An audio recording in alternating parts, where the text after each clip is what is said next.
both sides could have scored either way, but luckily it fell on Arsenal's side to get that equalizer.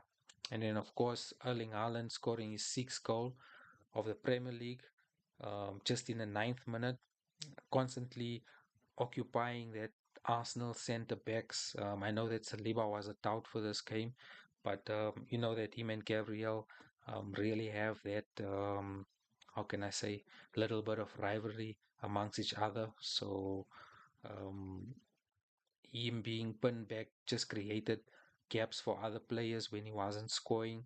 Um, Classical Haaland, minimal touches, maximum impact from Erling Haaland scoring that goal. Then of course Declan Rice, I think that he was really looked solid in the midfield. He broke up the counter attacks, kept Arsenal ticking on, and gave them the platform to even push up in the second half. I think that his energy was really vital in keeping City under pressure as well. So wonderful game from Declan Rice as well. From a tactical standpoint, surprisingly, the approach that Guardiola took into this game, like I said, was more a defensive type of game. I think that they were happy with just scoring the one goal and sitting back in defense, dropping deeper and basically relied on counter attacks than dominating possession as we know that they can do. Um, with again just a possession of 32% is very um, unlike Pep, if I can put it that way. Um, I do think that it did work defensively for most of the game, but eventually backfired. You know, Arsenal kept putting on that pressure on Manchester City, and you know that pressure burst pipes in the end.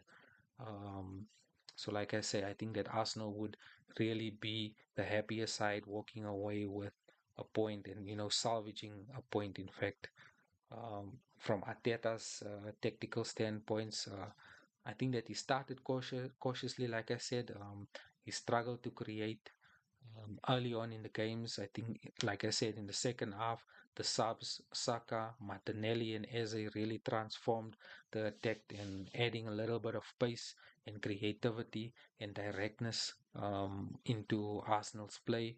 I think that Arteta also showed some bravery by throwing on extra attackers even in the late minute. So you could really see that they were really gunning for that goal. They were really, pushing for that goal. And I mean, that equalizer paid off in the end. Um, so that's my views on the tactical standpoint from both the players and on the manager's side. I think that in the end, this was a battle of patience and persistence. City looked like they had it all wrapped up, but at the end of the day, Arsenal's depth and mentality really rescued them in the end. Martinelli's late magic will be the headlines, of course, this week in the newspapers, all in the social medias, and especially on Arsenal fan clubs. So yeah, but in the end, Arteta's tactical tweaks